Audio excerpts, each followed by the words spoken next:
Okay जी, good evening. तो इस crash course में क्या प्लान है आप लोगों का, क्या डिस्कस करें? मेरा तो प्लान ये है कि मैं पीवाईक्यू सॉल्व करा देता हूँ, साथ में कुछ थ्योरीज भी बता दूँ। जैसे कोई क्वेश्चन है, मान लो पीवाईक्यू जो सीएसआर नेट के क्वेश्चंस आए हैं डेली, है ना, कम से कम 10-15 क्वेश्चन कोशिश करते हैं। आज तो 1 घंटे का रखा है क्लास, आगे से 2 घंटे की क्लास होगी, पहली क्लास थी इसलिए 1 घंटे रखा है। सो उसमें है ना, मेनली क्या है कि मैं कोशिश करूंगा 10 से 20 क्वेश्चन डेली क्लास में हो जाए, जो सीएसआर नेट के आए हुए क्वेश्चंस हैं। तो क्वेश्चंस भी लिखा सॉल्व करा देंगे, साथ में उसमें जो थ्योरीज यूज़ हो रही हैं वो भी बता दूंगा, स्पेशली उन लोगों के लिए जिनका है ना स्टैटिस्टिक्स, कुछ बच्चे हमारे मैथमेटिक्स बैकग्राउंड के भी हैं, तो उनको थोड़ा आइडिया हो जाएगा। स्टैट्स वाले लोग हैं तो आप लोग बैठ के पीवाईक्यूज पे फोकस करो। मेनली जो लोग मॉक टेस्ट बाहर ढूंढ रहे हैं ना, जो कि तो मॉक टेस्ट बहुत लोग पूछते रहते हैं कि मॉक टेस्ट सर कहाँ मिलेगा, तो यूँ समझो कि पीवाईक्यूज हर साल 2 एग्जाम हुए हैं ऑलमोस्ट, ठीक है ना। तो तुम अगर 10 साल के पिछले साल के पेपर उठाओगे ना, तो आपके पास 20 मॉक टेस्ट तो यही है पीवाईक्यूज ही। इसी को बैठ के सही से सॉल्व कर लोगे ना, 3 घंटे बैठ के इस एग्जाम बैठ तो उससे ऑनेस्टली से और सीख लोगे, तो इतना काफ़ी है एग्जाम में अच्छा रैंक लाने के लिए। ठीक है, एनीवे आप लोग बताइए। तो कुछ किसी को एक्सपेक्टेशन से बताओ आप लोग क्या चाहते हो, अदरवाइज मैं अपने हिसाब से करा दूंगा, ठीक है। अगर आपको कुछ है तो यू कैन टेल। मैंने ड्राइव का लिंक शेयर किया था, उसमें बहुत सारे असाइनमेंट सीएसआर नेट के भी मैं ग्रुप में भेज दूंगा अलग से भी, तो आप बैठ के सॉल्व कर सकते हो। टॉपिक वाइज भी है, ईयर वाइज भी है ड्राइव में, ठीक है। So you can solve that. तो अभी के लिए मैं है ना कुछ क्वेश्चंस लिखूंगा एंड वो हम सॉल्व करेंगे आपको।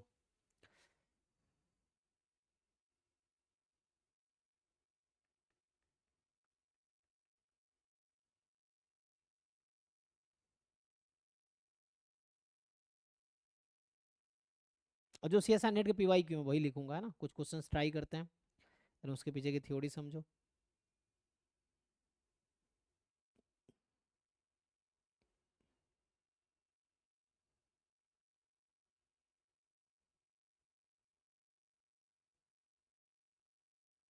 और अभी जो लोग प्रयास बैच में है, प्रयास की भी क्लास अलग से होगी, उसको मैं डिसाइड करता हूँ, मैं देखता हूँ, हो सकता है तो 1.5 घंटे की क्लास रखेंगे, उसमें हम जो टॉपिक कर रहे हैं उसको एटलीस्ट कंप्लीट करेंगे। तो देखता हूँ कैसे होता है पॉसिबल।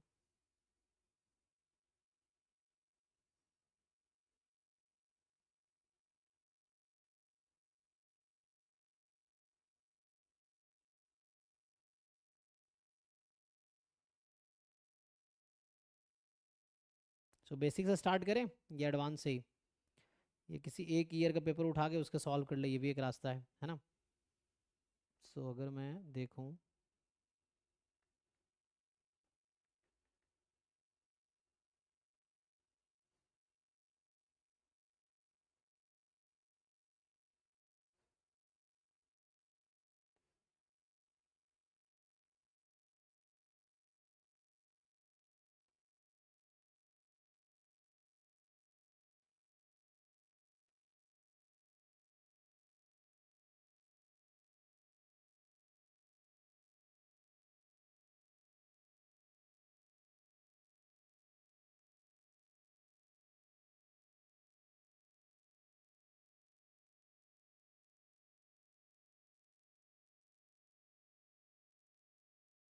चलो क्वेश्चन से स्टार्ट करते हैं। देखो, तो इसमें जो क्वेश्चन है मैं वहीं से स्टार्ट करता हूँ। ये पेपर जो मैंने खोला है, मेरे पास ईयर वाइज पेपर है। तो अभी जो मुझे मिला है अभी, है ना, ड्राइव में, ये 2015 के पेपर में अभी जो क्वेश्चंस हैं, एक एक साल के पेपर में कोशिश करूंगा, है ना, एक क्लास में अगर डिस्कस कर सके उससे कम 10-20 क्वेश्चन। बाकी आप फ्री हो, पूरा प्रैक्टिस करो, जो भी डाउट है मेरे साथ डिस्कस करो, है ना। सो हम लोग कोशिश कर सकते हैं, हाँ। हाँ, यस यस, सही रहेगा ना। बेसिक और मॉडरेट भी कर लोगे काफ़ी, क्योंकि आपको पता है कि एग्जाम में सब कुछ नहीं करना है ना। एग्जाम का पेपर कितने हैं एग्जैक्टली? 445 मार्क्स के आते हैं, मैं हर बार रिपीट करता हूँ।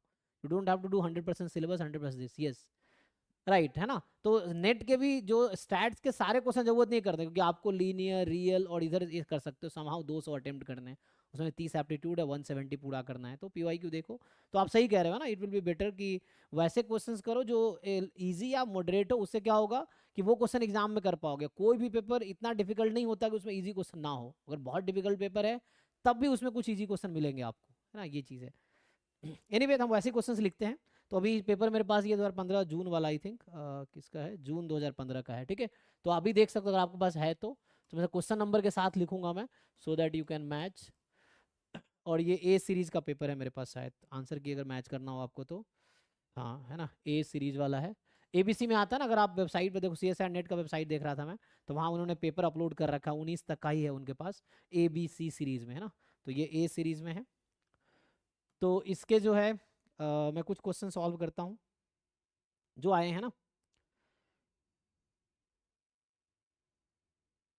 मेनली स्टैट से करते हैं, अगर मैथ्स के भी लीनियर रियल के भी कर सकते हो आप। अभी डाउट क्लास जैसे 11 से 12 होती है, उसमें आप कुछ भी पूछ सकते हो।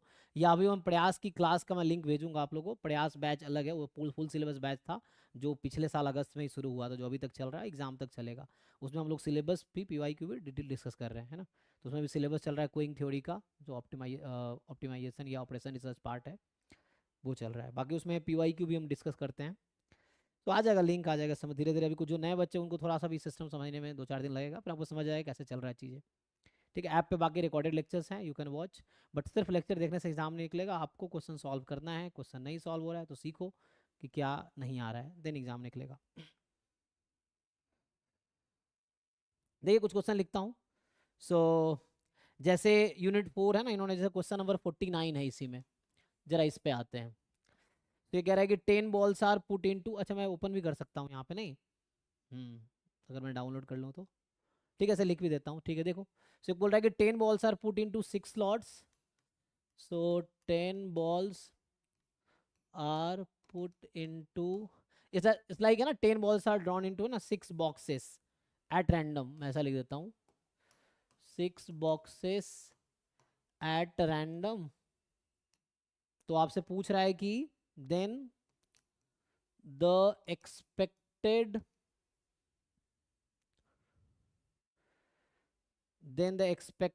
total number of expected total number of balls। ये ड्राइव में जाओ, जस्ट सर्च करना जून 2015, जो लिंक भेजा था ग्रुप में ना, उसमें जस्ट जाओ, सर्च पे जाओ, जून 2015 पेपर मिल जाएगा आपको। ठीक है, तो उसमें 49 नंबर क्वेश्चन है। Then the expected total number of balls in the 2 extreme box is, ये बॉक्सेस इज। अब ये 4 ऑप्शन है आपके पास, 10/6, 10/3, 1/6, 6/10। तो ये एक्सपेक्टेशन आपसे पूछा गया है। ठीक है, देखिए 10 balls are put into 6 boxes at random। तो पूछ रहा है कि the expected total number of balls, है ना, the expected total number of balls in the 2 extreme box ना, स्लॉट्स लिख रखा है तो कोई दिक्कत नहीं, वही लिखा मैंने, बॉक्सेस इज, क्या एक्सपेक्टेशन होगा। देखिए, तो ये एक्सपेक्टेशन का क्वेश्चन है। अब मैं इसको सॉल्व करता हूँ, तो ना साथ में ज़रूरत पड़ेगी तो मैं थ्योरी भी एक्सप्लेन करूंगा, स्पेशली अगर कुछ अपने तरफ से हो तो चैट में लिखो या आप अनम्यूट करके बता सकते हो। ठीक है, ये सब बैचेस आपके फ़ायदे के लिए है, कि अगर फ़ायदा हो सकता है तो ठीक है ना।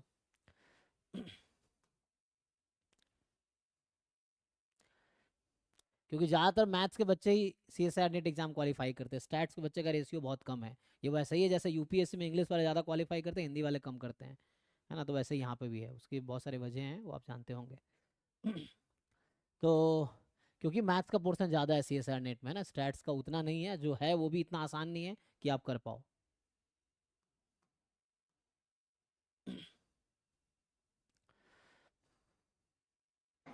सर जी, सर स्टैटिस्टिक्स स्टूडेंट्स कैसा क्वालिफाई कर सकते हैं? मैथ पढ़ना ही पड़ेगा आपको, है ना, और कोई रास्ता, क्योंकि ओनली स्टैटिस्टिक्स करके नहीं हो पाएगा, है ना। क्योंकि हाँ सर। क्योंकि एक तो कंट्रीब्यूशन उतना भी नहीं है तो स्टैट बहुत डिफिकल्ट आता है, जो आप BSc MSc लेवल पे नहीं सॉल्व कर पाओगे, इतना डिफिकल्ट आता है। मतलब सारे, मतलब हाँ कुछ तो जरूर कर लोगे, 100% नहीं कर पाओगे। You can solve up to 50 60 70% easily, you can solve. जैसे उन्होंने कहा ना कि एवरेज और मॉडरेट लेवल का क्वेश्चन आपको 50-60% मिल जाएगा स्टैट्स पे, है ना। रेस्ट 30-40% आर डिफिकल्ट वन, ये है। बट यू कैन ट्राई ना, जितना यहाँ से निकाल सकते हो मार्क्स उतना निकाल लो। बाकी यूनिट 1 तो करना ही है, यूनिट 1 तो कंपलसरी है। मतलब कंपलसरी इन द सेंस कि आपने अपने कोर्सेज में भी पढ़ा होगा, BSc MSc स्टैट्स में भी ये पढ़ाते हैं, लीनियर रियल तो आता ही है, तो वो आपको करने हैं। तो लीनियर रियल और स्टैट्स, ये तीनों कर लोगे तो you can have a good score, ये है। बाकी PYQ उठाओ ईयर वाइज, बैठ के सॉल्व करो, स्ट्रेटजी बनाओ अपना कैसे। बहुत सारे लोग क्वालिफाई करते भी हैं, इट्स नॉट लाइक करते नहीं है ना। स्टैट्स वालों की संख्या कम है कंपेयर टू मैथ्स, लेकिन स्टैट्स वाले लोग भी तो क्वालिफाई करते हैं, ये चीज़। एनीवे इसको ट्राई करते हैं। तो समझिए 10 बॉल्स है, उसको हमने 6 बॉक्स में थ्रो किया। तो जैसे box 1, box 2, box 3, box 4, box 5, 6 है ना। सो मान लो ऐसा लिख देता हूँ मैं, box 1, box 2, box 3, box 5, box 6, यही है। कितने बॉल्स थ्रो हुए हैं? 10 बॉल्स। इस क्वेश्चन को अगर आप ऐसा देखना चाहो, so you can also think this question as कि एक 10 डाइस है आपके पास, ठीक है, उसको आप थ्रो कर रहे हो एक साथ। बट इस क्वेश्चन को मैं फ्रेम चेंज कर रहा हूँ, मीनिंग सेम रहेगा, मतलब आंसर सेम आएगा। तो यू कैन थिंक ऑफ 10, जो इसने कहा 10 बॉल्स को थ्रो करो 6 बॉक्सेस में, दैट इज सिमिलर कि आप 10 डाइस को रोल कर रहे हो और जो 6 बॉक्स है ना उसके फेसेस हैं 1 2 3 4 5 6, ऐसा भी सोच सकते हो आप कि 6 डाइस आर थ्रोन साइमल्टेनियसली, ठीक है। तो फर्स्ट बॉक्स मतलब first face, second box second face, कुछ ना कुछ तो आएगा। तो वैसे यहाँ पे 10 हमने बॉल को थ्रो किया 6 बॉक्सेस में, तो किसी न किसी बॉक्स में जाना ही है, ये हमें यहाँ पे इसका मतलब यही है कि हमें थ्रो करना है बॉक्स में ही। तो same like you are tossing 6 dices and कोई ना कोई 1 से 6 में तो हर डाइस पे आएगा ही। तो वैसे यहाँ पे है कि हर बॉल किसी न किसी बॉक्स में जाएगा ही। तो आपसे पूछ रहा है कि expected total number of balls in extreme boxes, तो अगर डाइस के सेंस में सोचे, so what is the expected number of 1 and 6, मतलब है ना कि expected number of dice getting 1 और 6 ऑन द अपर फेस, ये बोलना चाह रहा है। तो आप, मैंने क्वेश्चन का फ्रेम चेंज किया, आंसर वही आएगा। तो आप ऐसे सोचो या उसके तरीके से सोचो, सोच के बताओ।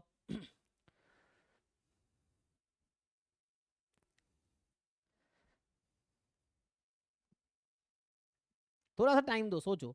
ये सब बेसिक हिंट दूंगा मैं, तो ये मल्टीनोमियल डिस्ट्रीब्यूशन का क्वेश्चन है अगर आप ऐसे देखोगे तो, या बाइनोमियल डिस्ट्रीब्यूशन का क्वेश्चन है।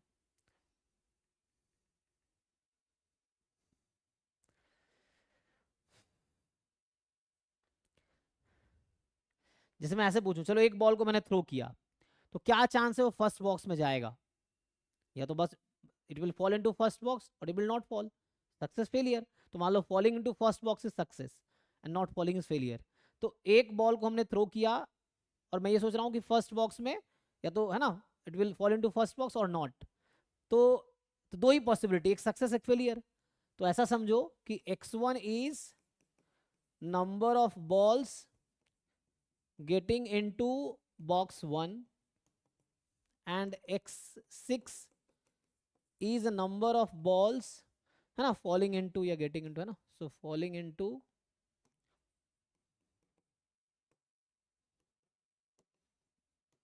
बॉक्स 2, बॉक्स एक्सट्रीम बॉक्स बोला है ना, तो बॉक्स 6। सो मैं आपसे पूछूं कि मुझे बताइए what is distribution of x1, what is distribution of x1 का डिस्ट्रीब्यूशन क्या होगा? मैं फिर से वही कह रहा हूं कि any ball either will fall into box 1 और विल नॉट फॉल। तो एक बॉल थ्रो किया, बॉक्स 1 में जाने की क्या प्रोबेबिलिटी है मुझे बताओ? हमने एक बॉल को थ्रो किया और बॉक्स 1 में जाने की क्या प्रोबेबिलिटी है? एक बॉल के पास कितने चॉइस है? 6 चॉइस ना। Six हाँ, choice. तो फर्स्ट बॉक्स में जाने की क्या प्रोबेबिलिटी है? 1/6. 1/6। और फर्स्ट बॉक्स में नहीं जाने की क्या प्रोबेबिलिटी है? 5/6। मतलब 2 3 4 5 6, ये जो 5 बॉक्स एक्स्ट्रा है उसमें चला गया, मतलब 1 में नहीं गया। तो falling into first box is 1/6, not falling into first box is 5/6। So this is actually, और हर बॉल के साथ ऐसा हो रहा है, binomial 10, 1/6। This is also binomial 10, 1/6 अगर आप ऐसे देखोगे तो। एंड ईच, अगर मैं x2 डिफाइन करता तब भी इनडायरेक्टली अगर आप ऐसे सोचोगे, सो x1 x2 x3 x4 x5 x6, it is multinomial distribution 10 1/6 1/6 1/6 1/6 1/6 6 time होगा, ठीक है। ये है एक्चुअली। तो आपको पता होगा जो मल्टीनोमियल का जो मार्जिनल पार्ट है वो बाइनोमियल होता है, तो ऐसे भी सोच सकते हो। पूछा क्या आपसे? The expected number of total number of balls in the extreme boxes. So box 1 and box 6 का एक्सपेक्टेड नंबर ऑफ बॉल्स, मतलब मुझसे ये पूछा जा रहा है कि expectation of x1 plus x6, इसकी जरूरत नहीं, आप इतना डिसाइड कर, that's all, it is not needed in this question. अगर आप ये नहीं सोच पा रहे हो, still there is no problem, है ना, इसको हटा दो तभी कोई दिक्कत नहीं है। सो अब e of x1 plus x6, अभी तो बाइनोमियल 10,1/6 है, तो आप जानते हो बाइनोमियल का एक्सपेक्टेशन क्या होता है, np, तो इट इज 10/6 10/6, तो ऐड करेंगे तो कितना आ जाएगा, सो 10/6 10/6, दोनों का एक्सपेक्टेशन सेम ही होगा, ठीक है, मतलब सब आइडेंटिकली डिस्ट्रीब्यूटेड है actually, each x1 x2 x3 x5 x6 independent नहीं है, x1 x2 है ना, आइडेंटिकली डिस्ट्रीब्यूटेड है। सो यहाँ से 20/6 हो जाएगा, मतलब 10/3, और ऑफिशियल आंसर की भी है, आप चेक कर सकते हो, ठीक है, यू कैन सी, ये इसमें बता रहा हूँ, ये जून 2015 का पेपर है, क्वेश्चन नंबर 49 है, ए सीरीज वाले में, ठीक है, जो PYQ जिसमें ए आगे लिखा रहता है बॉक्स पर आता है ना, ए सीरीज का जो है, क्योंकि एग्जाम में अलग अलग ABC 3 तरह के वो होते हैं। ओके जी, तो ये 49 क्वेश्चन था, देख लो। 50 क्वेश्चन पे आए, सो क्वेश्चन नंबर 50 इज, देखो, ओके, क्वेश्चन नंबर 50 आपको कह रहा है इसी पेपर में, जून 2015 में, XY be independent random variable and, तो बोल रहा है कि let x, y are independent random variables and, आगे कह रहा है कि and let z is a random variable x minus y upon 2 plus 3, ठीक है, तो मैं ऐसे ही 15 16 17 15 से लेकर 24 तक का ट्राई करूंगा हो जाए, ठीक है, 15 से स्टार्ट किया हमने, सो ये हो जाएगा। अब आपको बोल रहा है कि if x has characteristic function phi, ठीक है, and y has characteristic function Sai,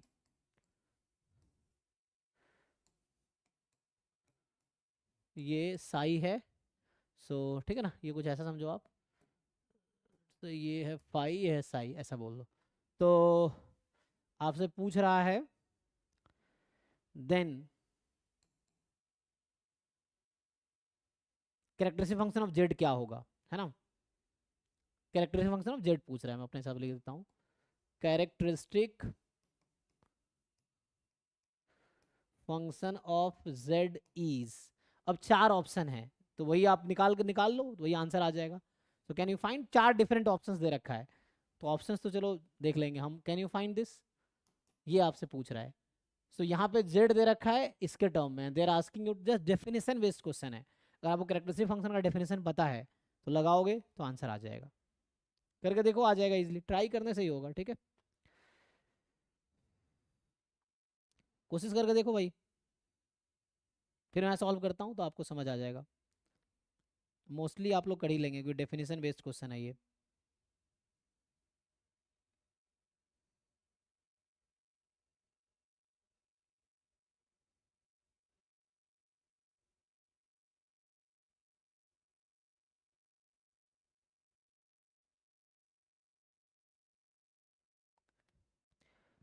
और घर पे अगर क्वेश्चन सॉल्व होगा तभी एग्जाम में क्वेश्चन सॉल्व होगा, इट्स नॉट लाइक घर पे तुम बस देखते रहोगे एग्जाम में सॉल्व हो जाएगा, घर पे सॉल्व करना पड़ेगा उसके लिए।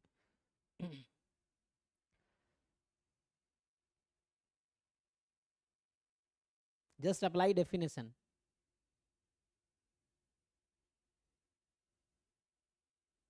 चार ऑप्शन आप चाहो तो मैं लिख दूंगा ऑप्शन, कोई दिक्कत नहीं है, ठीक है, you want we can write option also, but क्या है, निकाल लो सीधा सीधा। ऐसे देख के बता दोगे ऑप्शन लिख दूंगा तो ये है, हाँ देख के पता चल जाएगा ना।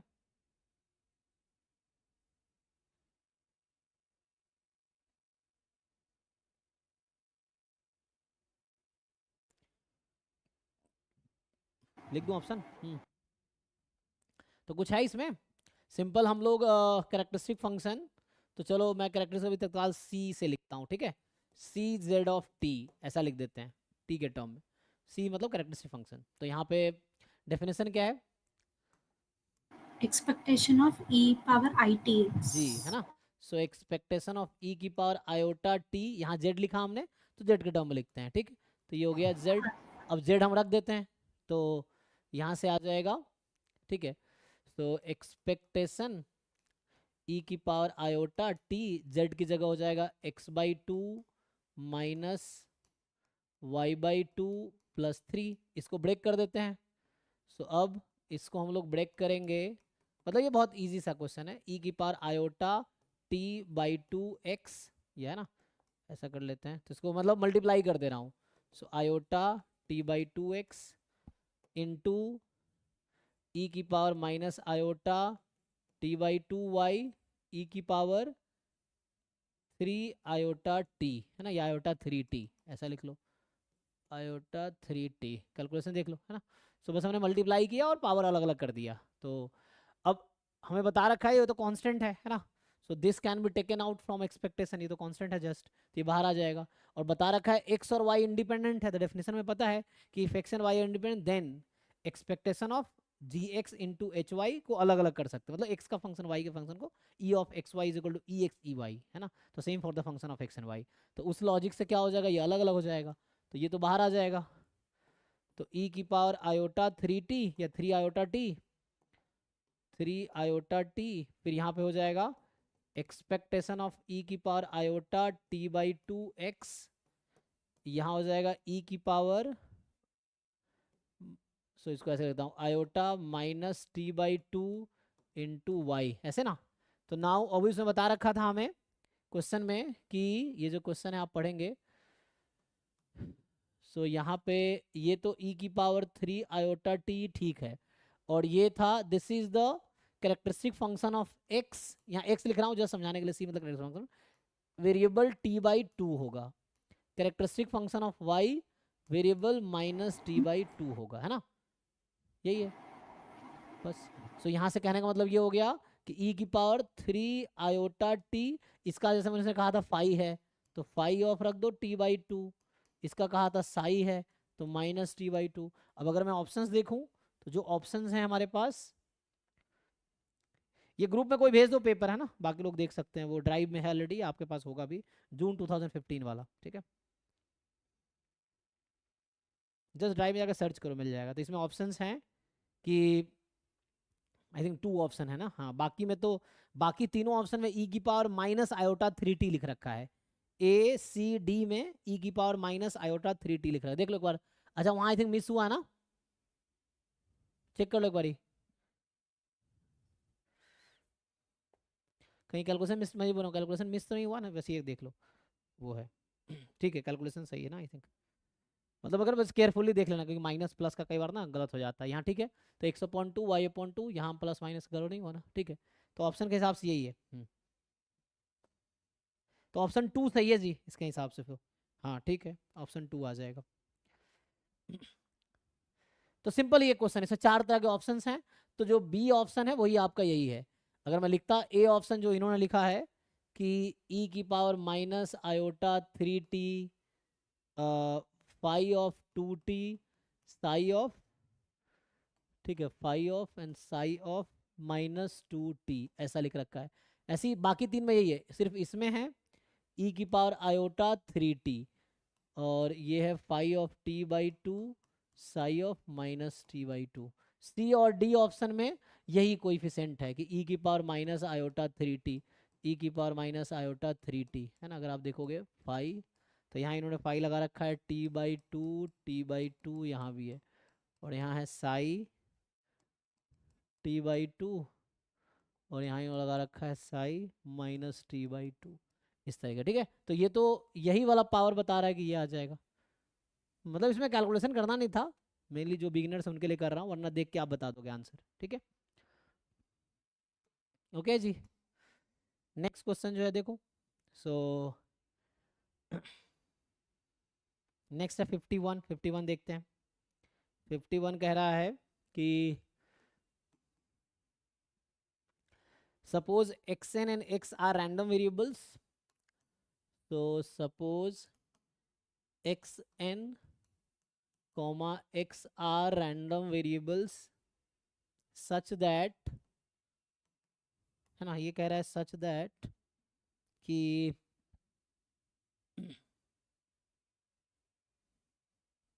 एक minute,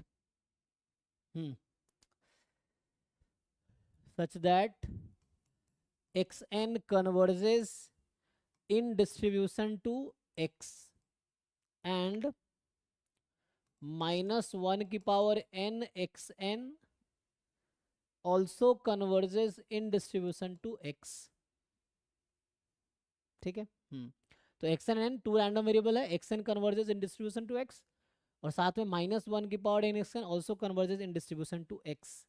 then they are asking, जो ऑप्शन है, पहला ऑप्शन है x must have a symmetric distribution, x must have a symmetric distribution। दूसरा ऑप्शन है x must be 0। तीसरा ऑप्शन है आपके पास x must have a density।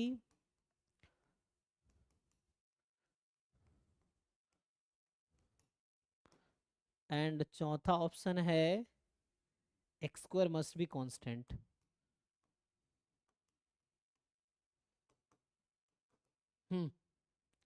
X square must be constant. बताइए, थोड़ी दिमाग लगाओ, कोशिश करो।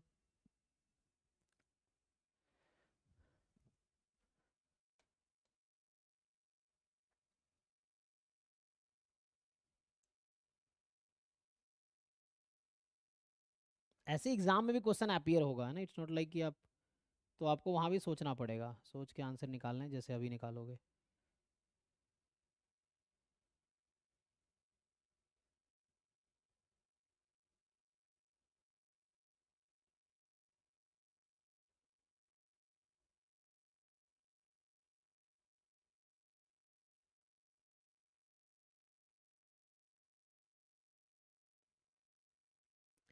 सोचो, ट्राई करो, पहले बताओ फिर मैं करता हूँ।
ठीक है, एक्स मस्ट हैव डेंसिटी। अब क्या कहना चाह रहा है कि x is a continuous, I think ये कहना चाह रहा है कि x must be a continuous random variable, है ना, इसका ये मतलब है, राइट।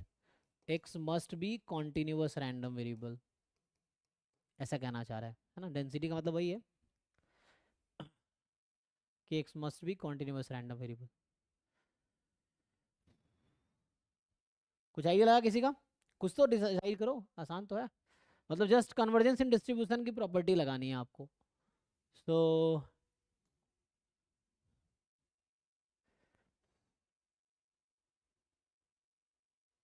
यहाँ x n sequence of random variable है ना, इन 1 से इन्फिनिटी तक कुछ भी हो सकता है, क्योंकि आपको पता होगा कन्वर्जेंस की क्या डेफिनेशन है।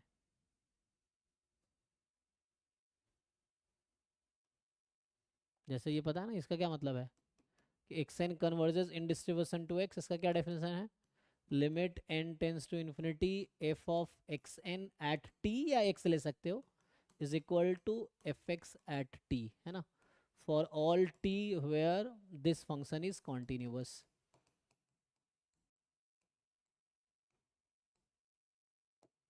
है ना, एटलीस्ट उस पॉइंट पे हो जहाँ ये कॉन्टिन्यूअस।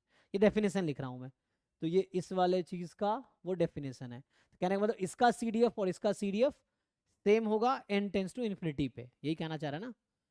जैसे अब जब ये लिखा है -1 की power n into x n convergence, तब यहाँ भी ऐसे ही है, लेकिन डिपेंड करेगा n क्या है। तो जब n अगर इवन है तो ये वाली चीज़ इसके इक्वल ही आ जाएगी। अगर n इवन है, इवन n के लिए बात करेंगे, इसके इक्वल आ जाएगी। अगर n ऑड के लिए बात करें, है ना, ऑड n के लिए बात करें यहाँ पे हम, सो if n is odd so this will reduce minus xn converges distance to x, यही मतलब ना। तो ये हो गया। तो इसका मतलब CDF of minus xn is CDF of x।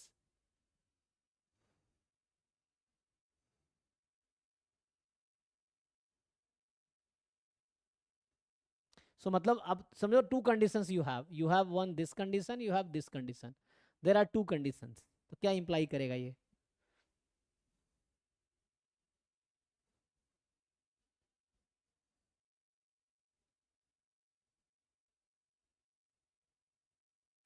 और यहाँ सम का ऐसा कोई डायरेक्ट रूल नहीं है कन्वर्जेंस में, है ना, कि जैसे इट्स नॉट लाइक जैसे x N converges to x, Y N converges to y. तो सम डायरेक्ट इसमें नहीं है, डिस्ट्रीब्यूशन में नहीं है, प्रोबेबिलिटी में हो सकता है। हम्म।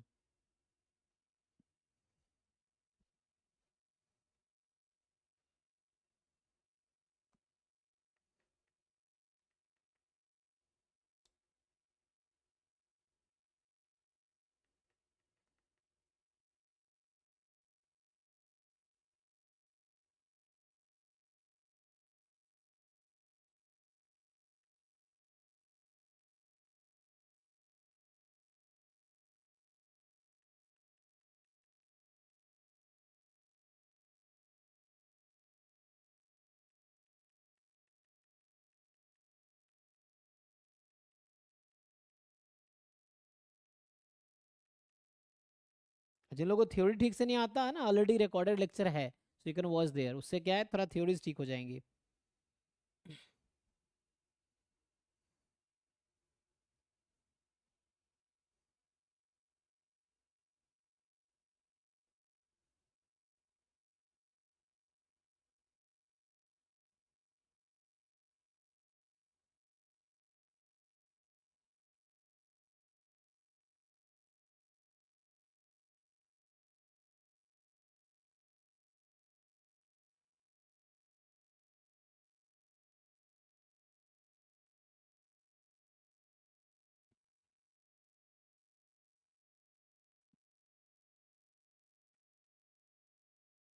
चलो मैं देखता हूँ, देखो।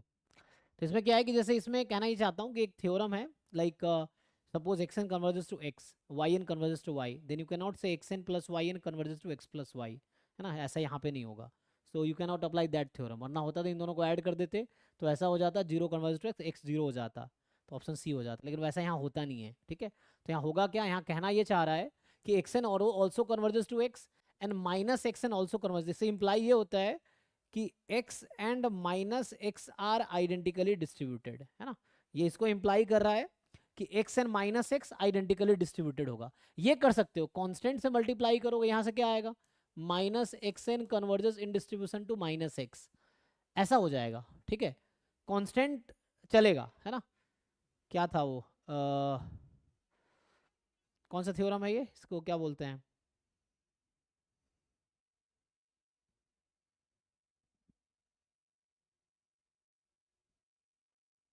स्लेट्सकी थ्योरम ना। हाँ, स्लेट्सकी थ्योरम अगर लगाओगे, स्लेट्सकी ऐसा कुछ थ्योरम है ना, तो वो लगाओगे तो इससे ये आ जाएगा। तो minus x N converges to minus x, और यहाँ minus x N converges to x, so these two will imply x is identically distributed with minus x, and ये if and only if condition है कि x is symmetric about zero, x is symmetric about zero, तो ये हो गया proof. अगर मैं theorem लिखाऊं, जो हम जनरल थ्योरम ये है कि x is symmetric about k if and only if x minus k and k minus x are identically distributed random variable, तो ये यहाँ यूज कर रहे हैं हम लोग। तो अगर माइनस से दोनों तरफ मल्टीप्लाई करें तो ये अलाउड है। अगर आपको मैं थ्योरम लिख के दिखाऊं, सो एनीवन तुम चाहो तो सर्च कर लो या बुक में देख लो स्लट्स की थ्योरम, तो उससे समझ आ जाएगा, ठीक है ना। तो ये जो प्रॉपर्टी हम यूज कर रहे हैं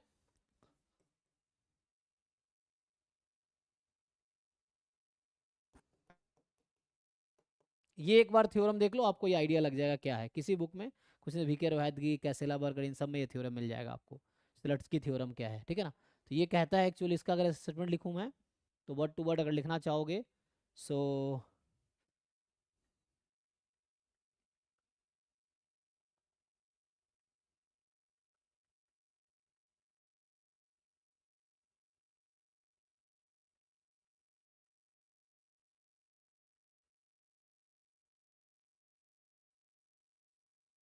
क्या कहता है ये कि x N converges in distribution to x and y N converges in distribution to some constant not y. तो उस केस में, इस केस में फिर अलाउड हो जाएगा, इस केस में then X N plus minus Y N converges in distribution to X plus minus C.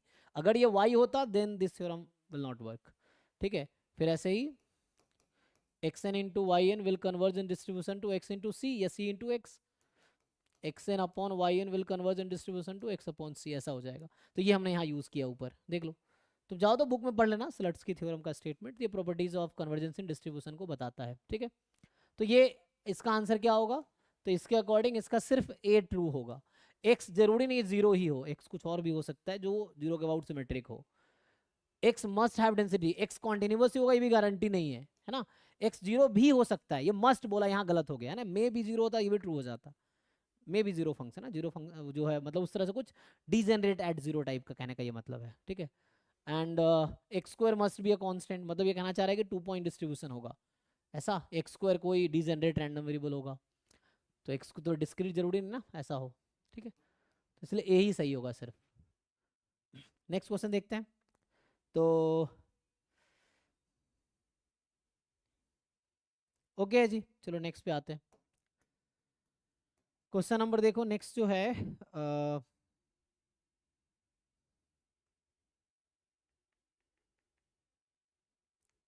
52।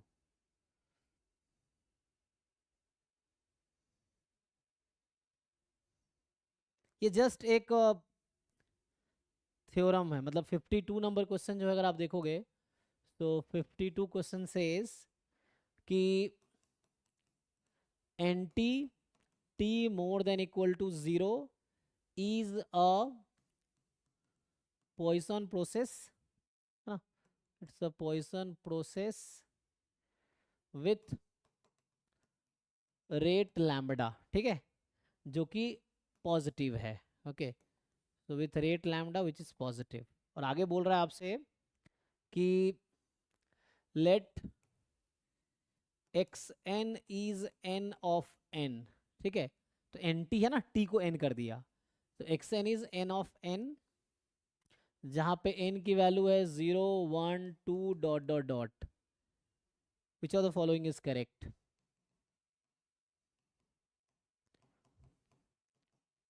Which of the following is correct,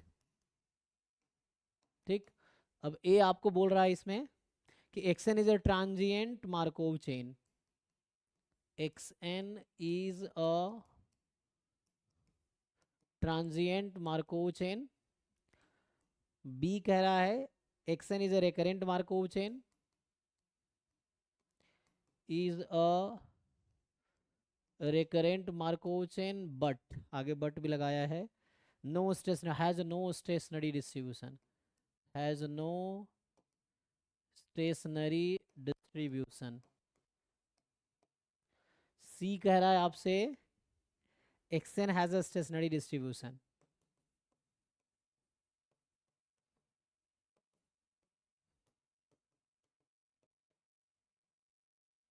and D कह रहा है आपसे कि x N is a irreducible Markov chain, is an irreducible Markov chain, है ना, is an irreducible Markov chain. थोड़ा दिमाग लगाओ, डेफिनेशन मार्कोव उसका डेफिनेशन, दो चीजें यहाँ पे चाहिए आपको। एक तो पॉइसन प्रोसेस को आपका आइडिया हो कि पॉइसन प्रोसेस क्या है, एंड दूसरा आइडिया हो कि मार्कोव चेन क्या है ना। देन उसको रिलेट करो। तो यहाँ पे जो एंटी क्या रिप्रेजेंट करता है, अगर आप थोड़ा सा मैं थ्योरी बताऊँ आपको अगर इसका, सो पॉइसन प्रोसेस में एंटी किसको रिप्रेजेंट करता है, anti represent number of arrivals by time T या इन टाइम जीरो टी, है ना, बाई टाइम टी या बोलो in time zero T. Number of arrivals in time 0t, यही है। अच्छा यहाँ पे क्या किया है, t को इन्होंने n कर दिया, मतलब n है ना, सो n ऑफ n का मतलब 0n हो गया। तो यहाँ आप समझो कि n ऑफ n का मतलब हो गया कि number of arrivals in time 0 to n time में, x मतलब 0 से 1 यूनिट टाइम, x into मतलब 0 to 2 unit time and so on, ऐसा है। तो अब आपको सोचना है इसके बारे में, ठीक है, कि ये क्या है, रिकरेंट है ना, और स्टेट क्या हो सकता है। तो ए एक्सएन, एक्चुअली इसको इसने एक्सएन नाम दे दिया ना, तो स्टेट्स होता है कि एक्सएन क्या क्या वैल्यू ले सकते हैं यहाँ पे। तो एक्सएन की जो पॉसिबिलिटी है ना, कुछ भी हो सकता है कि अराइवल 0 हो सकता है, 1 हो सकता है, 2 हो सकता है, कुछ भी हो सकता है इस तरह से। तो ऐसा है। और आपको पता होगा कि एनटी का जो डिस्ट्रीब्यूशन है ना, डिस्ट्रीब्यूशन ऑफ एनटी इज, ये पता है ना, so NT has what distribution, Poisson lambda T. तो एनटी जो रैंडम वेरिएबल एनटी मैंने वहाँ बोला है, this is the Poisson lambda T, और इंटर अराइवल टाइम एक्सपोनेंशियल होता है, लेकिन यहाँ पे NT is Poisson, so N of N ये क्या है, this is Poisson lambda N, यही एक्स एन है ना, इस तरह से। तो इसका स्टेट स्पेस ये हो गया 0 1 2 3 अप टू n। तो ट्राई करके देखो, इसका ट्रांजिशन प्रोबेबिलिटी मैट्रिक्स बना सकते हो। Can you make a transition probability matrix, TPM अगर आपसे पूछे तो क्या होगा, वन स्टेप टीपीएम। तो ये तो है ना इनफाइनाइट, इसमें स्टेट स्पेस है ऐसा, तो काउंटेबल है ना, स्टेट स्पेस है इसमें।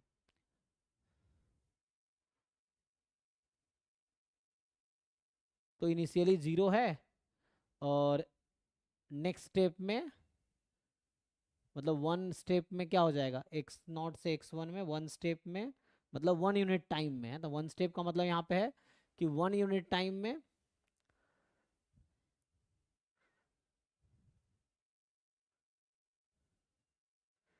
ना, तो xn is the number of arrival at time 0 to n,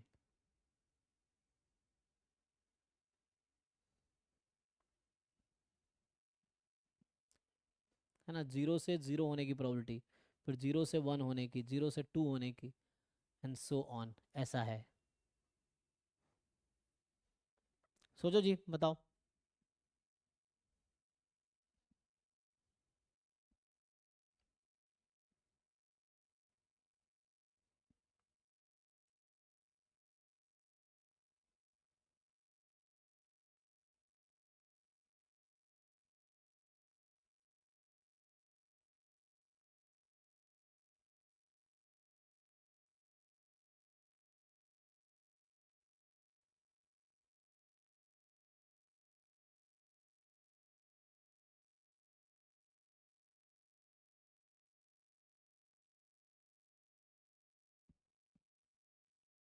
खुद से सोचो, पॉइसन प्रोसेस और ये पता है ना।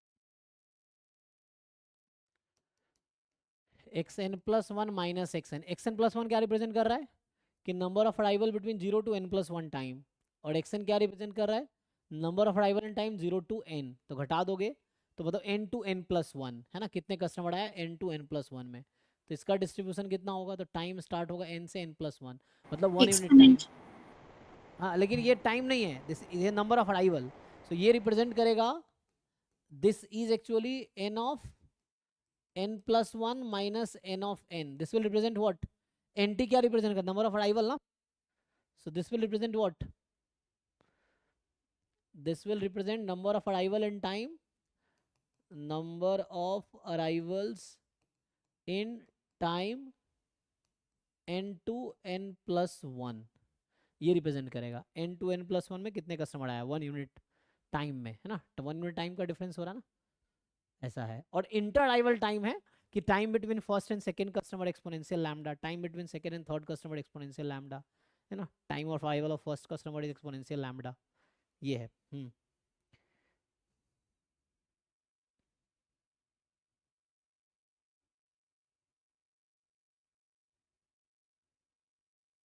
अब डिसाइड करना कि ये ट्रांजिएंट है रिकरेंट है, पहले तो ये डिसाइड कर लो। ट्रांजिएंट मतलब पहले तो इसका वो बनाओ, है ना, जैसे 0 1 2 3 4 एंड ये चलता रहेगा, सोचो। सो वन स्टेप का क्या मतलब होता था वहां पे, जैसे मार्कोव चेन में आप वन स्टेप में क्या लिखते हैं, हम लिखते हैं ना पी ऑफ 0 0, इसका क्या मतलब है 1, ये जस्ट P00 का मतलब वही है। सो मान लो initially it is in state, क्या लिखते हैं जी बताइए, है ना, 0। 0 है, तो नेक्स्ट स्टेप में 0 में ही होगा, इसकी क्या प्रोबेबिलिटी, यही मतलब है ना, ये है हमारे पास हाँ। In the next unit time. हाँ, तो अगर हम P01 लिखते हैं, it is initially it is in 0 state after 1 unit time, या अगर n चाहो तो n लिख सकते हो, यहाँ n+1 हो जाएगा, जिन लोगों को वैसे दिक्कत है। बट n स्टेप आ जाएगा ना सर। ना ना ना ना, 1 स्टेप आएगा ना, xn nth टाइम पे 0 स्टेट में है, तो n+1 टाइम पे 0 स्टेट में है, तो 0 से 0 जा रहा है कितने स्टेप में, 1 स्टेप में। हाँ। टाइम n पे 0 स्टेट में, टाइम n+1 पे 0 स्टेट में, तो इन 1 यूनिट टाइम, तो एक स्टेप में वो, क्योंकि यहाँ टाइम डिस्क्रीट है ना मार्कोव चेन में, 1 2 3 n टाइम है और xn स्टेट स्पेस है ना? जो हम xn लिखते हैं तो n रिप्रेजेंट्स टाइम, और अगर ये इसमें बिलोंग करता है तो s इज स्टेट स्पेस, है ना, तो ये है ऐसा। तो इसका मतलब है कि अगर xn तो यहाँ हो जाएगा, अगर वैसे n के टर्म में लिख के बताएं आपको, तो xn+1 है ना, nth टाइम पे जो स्टेट 0 में है, तो n+1 टाइम पे स्टेट 1 में होगा। सिमिलरली प्रोबेबिलिटी 0 2 कि nth टाइम पे मान लो स्टेट ना 0 पे है, फिर वैसे सिमिलरली है ना, xn+, स्टेशनरी। इस तरह से है ना, वैसा हो जाएगा। सो ये दोनों नोटेशंस बता रहा हूँ मैं आपको। सो और हमारे पास अब xn जो है, this is capital N of n, xn+1 is capital N of n plus, है ना, ऐसा है हमारे केस में। तो कहने का मतलब ये, अगर मैं जैसे इसकी वैल्यू निकालने की कोशिश करूँ, तो 0 से n टाइम में 0 कस्टमर आया, और 0 से n+1 टाइम में 0 कस्टमर आया, तो मतलब 1 यूनिट टाइम में एक स्टेप में 0 कस्टमर आया, या 1 यूनिट टाइम में 0 कस्टमर आने की क्या प्रोबेबिलिटी है।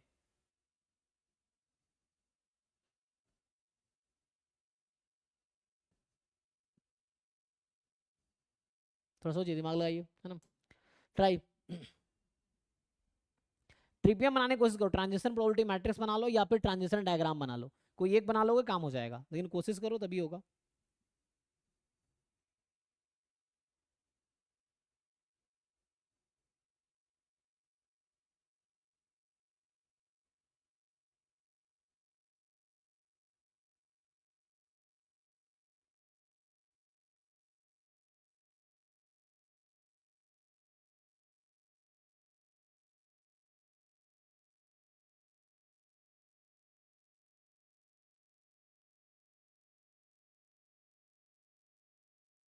और पॉइजन प्रोसेस आपको याद होगा, it is a pure birth process. जो पॉइजन प्रोसेस होता है ना, ये जो पॉइजन प्रोसेस है, Poisson process is actually pure birth process, है ना। तो इसका क्या मतलब है, इसका मतलब है कि जो आपका 0 है, so it will 0 to 1 1 to 2 2 to 3, population size will increase over time, ठीक है, ये मतलब है। क्योंकि 0 to n है ना, xn क्या रिप्रेजेंट कर रहा है, capital N of small n, मतलब number of arrival in time 0 to n। So n जब 0 है तो 0 से 0 में चलो 0 कस्टमर है, 0 to 1 में कुछ कस्टमर आया, 0 to 2 में वो ऐड होता चला जाएगा, तो population size will keep increasing, ये है। सो ये ऐसा चलता रहेगा इस तरह से, जो प्योर बर्थ प्रोसेस का है ना डायग्राम, मान लो n है ना, तो यहाँ n+1 मान लो इस तरह से, so it will keep increasing. Decrease नहीं होगा, ठीक है। तो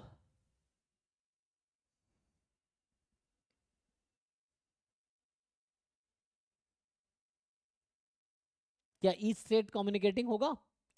जैसे ऐसा हो, जैसे आपसे मैं पूछूं, लेट से यहाँ जो नोटेशन लिख रहा था, जैसे अब मैं उल्टा आ जाता हूँ, P20 लिखता हूँ, तो इसका मतलब है कि xn is 2 at time n, system is in state 2, so at time n plus 1 system will be in state 0। मतलब ये हो गया कि टाइम 0 से n में 2 कस्टमर था और 0 से n प्लस 1 में 0 कस्टमर हो गया। तो ऐसा नहीं हो सकता ना कि जैसे ये है 0 टाइम, यहाँ n है और यहाँ n प्लस 1 है, तो कह रहा है 0 से n टाइम में 2 कस्टमर था और 0 से n प्लस 1 टाइम में 0 कस्टमर हो गया। तो ऐसे कैसे हो, तो कस्टमर बढ़ेगा ही, घटेगा नहीं ना, तो ये प्रोबेबिलिटी 0 होगी। तो एक चीज यहाँ से ये समझ आएगा आपको कि जो पी आई जे है ना, ये जो पी आई जे, ये जो ट्रांजिशन प्रोबेबिलिटी मैट्रिक्स होता है ना, इसका एलिमेंट पी आई जे होता है और यहाँ तो इन्फिनाइट स्टेट्स है, तो ये transition probability matrix one step TPM. तो इसमें होगा क्या, this will be 0 for all, क्या ये क्या लिखा 2 0, तो जब आई मोर देन जे होगा तो ये 0 होगी, ठीक। इवन इक्वल के लिए भी इक्वल 0 होगी, नहीं निकाल सकते हैं प्रोबेबिलिटी ना, कि n प्लस 1 तो 0 कस्टमर आया इस बीच में, तो वो तो आ जाएगा पॉइसन 1 से e की पावर माइनस लैम्डा, लैम्डा की पावर 0/05 e की पावर माइनस लैम्डा आ जाएगा, ओके। मतलब ये कह रहा हूँ कि no increment in 1 unit time, तो ये हो जाएगा e की पावर माइनस लैम्डा।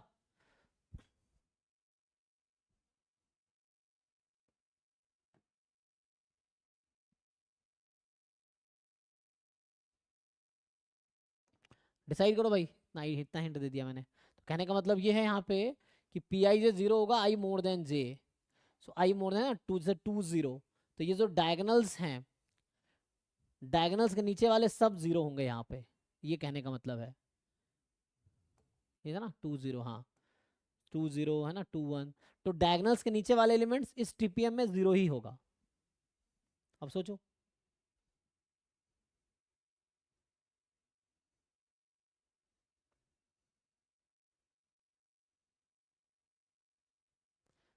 अच्छा ये बताओ आप लोग रिकरेंट कब बोलते हो, ट्रांजिएंट कब बोलते हो स्टेट को? जैसे मैंने बताया आपको कि यहाँ क्या होगा, 0 से 1 होगा ओवर टाइम, 1 से 2 होगा, 2 से 3 होगा, 3 से 4 होगा, है ना।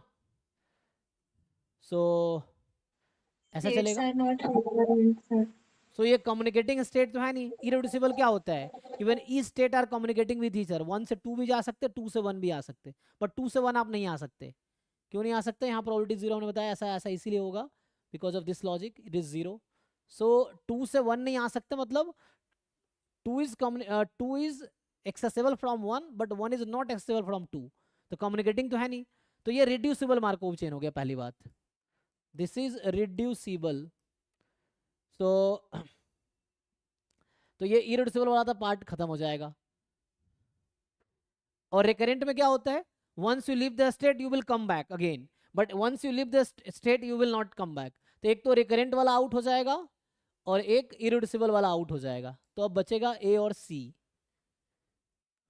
ट्रांजिएंट है, स्टेशनरी डिस्ट्रीब्यूशन एग्जिस्ट करेगी। सर स्टेशनरी एग्जिस्ट करेगा सर। कैसे, so how will you justify? एक तो थ्योरम था कि इरिड्यूसिबल एंड अपीरियोडिक है, then stationary distribution will exist and it is unique, ऐसा था। हाँ सर, तो हाँ वो sir. Finite state Markov chain में होता है ना, ये इनफाइनाइट स्टेट मार्कोव चेन है।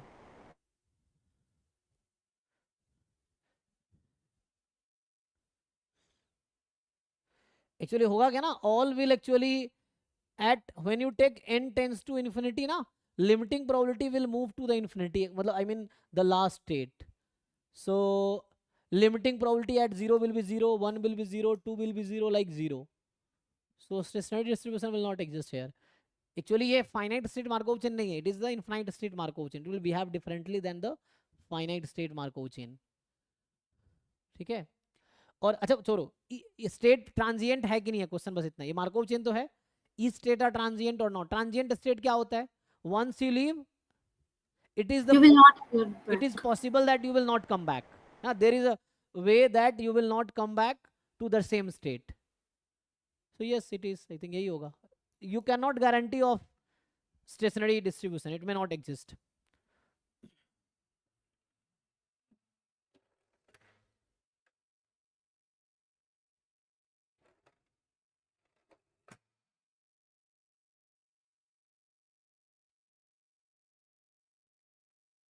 ओके, नेक्स्ट क्वेश्चन पे आते हैं।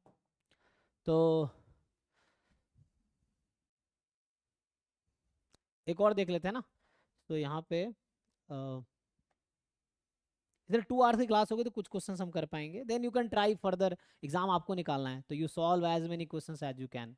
स्पेशली पहले पीवाईक्यू निपटा लो, पीवाईक्यू के सारे क्वेश्चन आ जाएंगे तो एग्जाम के भी ऑलमोस्ट सारे हो जाएंगे। ये है जो एग्जाम में आएगा, क्योंकि वही कॉन्सेप्ट है, वही सिलेबस है, वही अप्रोच है। नेक्स्ट क्वेश्चन हम लोग देख रहे हैं, हम लोग क्या 52 कर रहे थे ना, 53 देखो। तो 53 is assume that, so it is saying assume that x is binomial n comma p for some n more than equal to 1 and p between 0 and 1 and p between 0 and 1 and y is Poisson lambda for, है ना, lambda more than 0 for some lambda more than 0. Now suppose they are saying कि suppose e of x is equal to e of y, then what can you say? The first option is variance of x is equal to variance of y. Option B, variance of x is less than variance of y. C, variance of x is more than variance of y. And option D, variance x may be larger or smaller than variance y depending on value of np and lambda, है ना। So कहना चाह रहा है sigma x sigma square is more than this और ये less than this होगा, depends on, मतलब ये sometimes this sometimes depends on value of n p lambda. कभी ये हो सकता है, कभी ये हो सकता है। सोचिए, बताइए आंसर क्या होगा। ये बेसिक रैंडम वेरिएबल अभी के लिए लास्ट क्वेश्चन होगा, फिर नेक्स्ट क्लास में आगे से और डिस्कस करेंगे। बाकी आप सॉल्व करके आओ, बेटर रहेगा।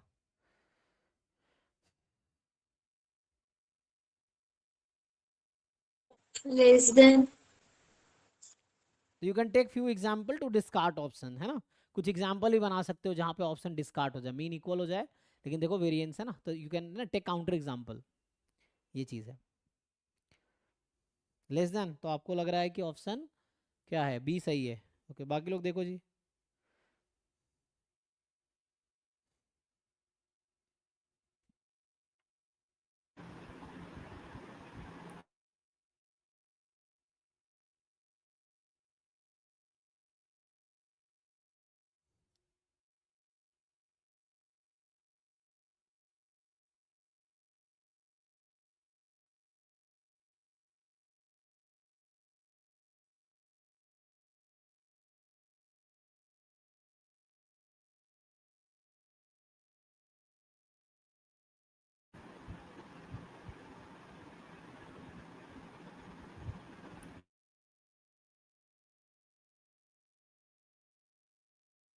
if we take the, for example, if we take some particular cases, let's say अगर मैं x लेता हूँ binomial 2,1/2 let's say, and y is Poisson 1, so in case ex is equal to ey, right, ex होगा np and ये, अब variance देखते हैं क्या आता है। Just I am taking one example to discard few options, then generalize करने की कोशिश करेंगे। So variance x means sigma x square is npq, 2 into half, so it will be half, and sigma y square will be 1 itself. So now sigma square x is less than sigma square y. So this one example will discard this one and discard this one. Now you have to think about B and D, है ना? So counter example is for discard. So one example we took and it said no, it is not necessarily this. Now you have to think this versus this. So now we'll think general. So E of x is NP and E of y is lambda. So they said NP is actually lambda, right? And sigma x square is NPQ. So NP into 1 minus P. And sigma y square is lambda itself, है ना? So now, अच्छा इधर easy है verify करना ना? So NP it is a little lambda. So lambda into 1 minus P. So you have to compare lambda versus this. Since 1 minus P is less than 1 for sure because P is in 0, 1. So 1 minus P is also between 0 and 1. So lambda into 1 minus P less than lambda. So sigma x square is surely less than sigma. This is a proof, है ना? So this we write proof. So this is fine. तो इससे मुश्किल नहीं है ना, if you try हो जाएगा क्योंकि ठीक है जी. सो कल क्लास होगी, कल हम लोग आगे डिस्कस करेंगे इसी पेपर को. 2015 वाला पेपर आप करके आइए, ठीक है? तो जो क्वेश्चन आपसे नहीं होगा मैं ट्राई करूंगा, जो मुझसे नहीं होगा फिर मैं और ट्राई करूंगा, फिर देखेंगे, है ना? ये है. चलिए तो अभी के लिए स्टॉप करते हैं. Thank you. कुछ ना कुछ ये 52 वाला क्वेश्चन कैसे हुआ था एक बार प्लीज बता देंगे? हाँ जी 52 जो है पूछिए. एक्चुअली सर मैं काम से चला गया था तो इसका सॉल्यूशन नहीं देख पाया. हाँ अभी वीडियो अपलोड होगा, रिकॉर्डिंग अपलोड होगा, आप वहाँ देख सकते हैं, कोई दिक्कत नहीं है ना? इसका वीडियो अभी ऐप में अपलोड हो जाएगा, देन कल भी हम डिस्कस कर सकते हैं. आपको थोड़ा जानना पड़ेगा पॉइजन प्रोसेस के बारे में. एक तो हमने जो अप्रोच यूज़ किया है, Poisson process is a pure birth process. तो आप जानते होंगे birth death process, pure birth process क्या है, प्योर डेथ प्रोसेस क्या है, तो उससे रिलेट करेंगे, है ना? सो ये Poisson process pure birth process है. तो कहने का मतलब ये होगा, है ना? और ये टीपीएम जो होगा ये 0 होगा और ये कोई नॉन जीरो क्वांटिटी होगी इधर, ठीक है? सो मतलब you can move 1 to 2 but you can not move 2 to 1, ठीक है ना? तो इसका मतलब 1 and 2 are not communicating. So it is not irreducible, है ना? Irreducible क्या होता है? When all state are communicating with each other. So here all states are not communicating. Irreducible वाला out हो गया, तो ये वाला out हो गया. And दूसरा था transient and recurrent. So recurrent state क्या होता है? Once you leave the state, there is certainty that you will return. Yes sir, surety. हाँ. So if you leave 2 to 3, there is no possibility that you will return to 2. So it is not recurrent. So this is out.